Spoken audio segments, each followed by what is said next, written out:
भागवत पुराण इसलिए होता है महिलाओं को मासिक धर्म।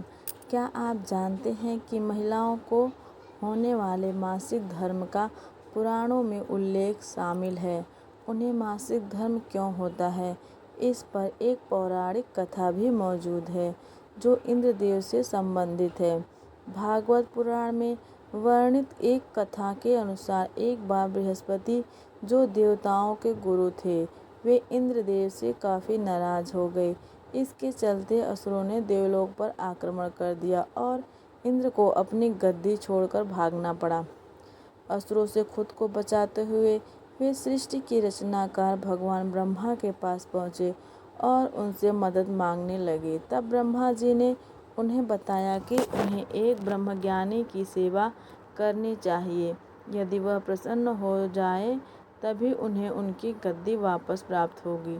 आज्ञानुसार इंद्रदेव एक ब्रह्मज्ञानी की सेवा में लग गए, लेकिन वे इस बात से अनजान थे कि उस ज्ञानी की माता एक असुर थी, इसलिए उसके मन में असुरों के लिए एक विशेष स्थान था।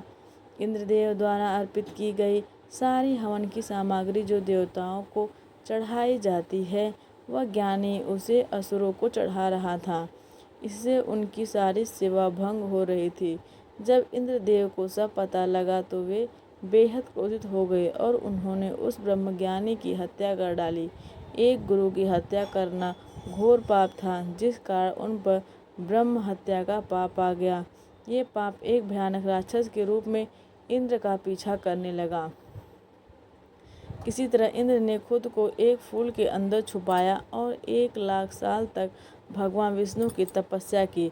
तपस्या से प्रसन्न होकर भगवान विष्णु ने इंद्रदेव को बचा तो लिया, लेकिन उनके ऊपर लगे पाप की मुक्ति के लिए एक सुझाव दिया। इसके लिए इंद्र को पेड़, जल, भूमि और स्त्री को अपने पाप का थोड़ा थोड़ा अंश देना था। इंद्र के आग्रह पर सब राजी हो गए, लेकिन उन्होंने बदले में इंद्रदेव से उन्हें एक वरदान देने को कहा। सबसे पहले पेड़ ने उस पाप का 1/4 हिस्सा ले लिया, जिसके बदले में इंद्र ने उसे एक वरदान दिया। वरदान के अनुसार पेड़ चाहे तो स्वयं ही अपने आप को जीवित कर सकता है। इसके बाद जल को पाप का हिस्सा देने पर इंद्रदेव ने उसे अन्य वस्तुओं को पवित्र करने की शक्ति प्रदान की। यही कारण है कि हिंदू धर्म में आज भी जल को पवित्र मानते हैं, पूजा पाठ में इस्तेमाल किया जाता है।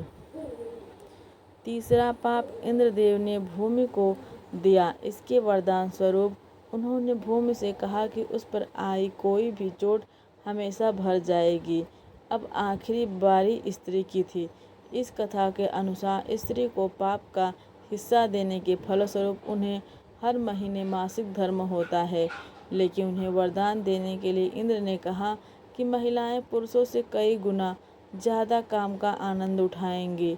इस दौरान ने ब्रह्म हत्या यानी कि अपने गुरु की हत्या का पाप ढो रही होती हैं, इसलिए उन्हें अपने गुरु तथा भगवान से दूर रहने को कहा जाता है। यही कारण है कि प्राचीन समय से ही मासिक धर्म के दौरान महिलाओं को मंदिर जाने की मनाही थी। आपको हमारी कथा अच्छी लगी हो तो हमारे चैनल को लाइक और सब्सक्राइब करना ना भूलिए। धन्यवाद।